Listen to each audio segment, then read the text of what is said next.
அன்பிற்கினியவர்கள், இனிய வணக்கம். ஒரு ஊரில் ஒருத்தன் தேவையில்லாமல் வீண் கற்பனை பண்ணிக்கிட்டு ஏதாவது ஒரு உளறிக்கிட்டு தன்னோட நிம்மதியை தானே கெடுத்துக்கிட்டு இருந்தான். அவன் அப்படி இருக்கிறதுனால அவனுடைய குடும்பத்துக்கும் அது மிகப்பெரிய கவலையாக இருந்தது. அவனை ஒரு நாள் ஒரு மருத்துவர்கிட்ட அவனை அழைச்சிட்டு போகிறாங்க.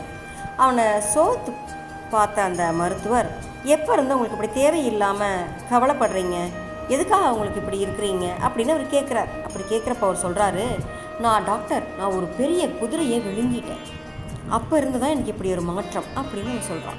மருத்துவருக்கு பயங்கரமான ஆச்சரியம். என்ன, குதிரையை விழுங்கினீங்களா? என்ன சொல்கிறீங்க? அதுக்கெல்லாம் சாத்தியமே கிடையாது அப்படிங்கிறார். மருத்துவர் எவ்வளவோ சொல்லி பார்க்குறாரு, அதுக்கு அந்த நபர் கேட்குறதாவே இல்லை. சரி, இவன் போக்கிலேயே போய் பிடிப்போம் அப்படின்னு அவனுக்கு மயக்க மருந்து கொடுத்து 1 மணி நேரம் அவனை படுக்க வைக்கிறார்.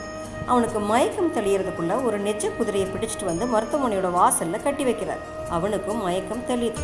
உடனே மருத்துவர் அவங்ககிட்ட, உங்கள் வயிற்றில் இருந்த குதிரையை அறுவை சிகிச்சை செஞ்சு நாங்கள் வெளியில் எடுத்துட்டோம், வெளியில் வாசலில் போய் பாருங்கள், நீங்கள் விழுங்கிய குதிரை வெளியில் இருக்குது, இனிமேல் உங்களுக்கு எந்த பிரச்சனையும் இல்லை அப்படின்னு சொல்கிறார். அவன் வாசலுக்கு வந்து பார்க்குறான். உடனே பதறி அடிச்சுட்டு மருத்துவர்கிட்ட போய், ஐயா டாக்டர், நான் விழுங்கிய குதிரை இல்லை, நான் விழுங்கிய குதிரை கருப்பு நிறம், நீங்கள் காட்டுற குதிரையோ வெள்ளை.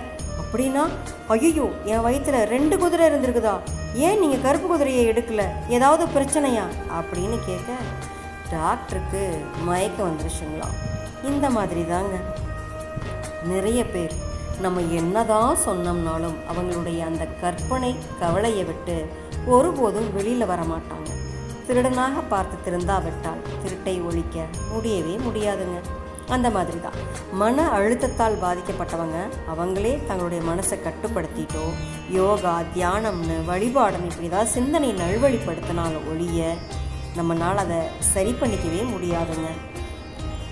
மருத்துவரோ இல்லை யாராக வேணாலும் இருக்கட்டுங்க, நம்மளுடைய மனசுடைய ஒத்துழைப்பு இல்லைன்னா எந்த விஷயத்திலிருந்தும், எந்த கற்பனையிலிருந்தும், எந்த கவலையிலிருந்தும் வெளியில் வரவே முடியாதுங்க. எல்லாமே நம்ம கையிலையும் நம்பிக்கையிலையும் தாங்க இருக்குது. சரிங்களா? நாளை சந்திப்போம் தோழமைகளே. மகிழ்வுடன். விஸ்டம் மெட்ரிக் மேல்நிலைப்பள்ளி, செய்யாற்றை வென்றான்.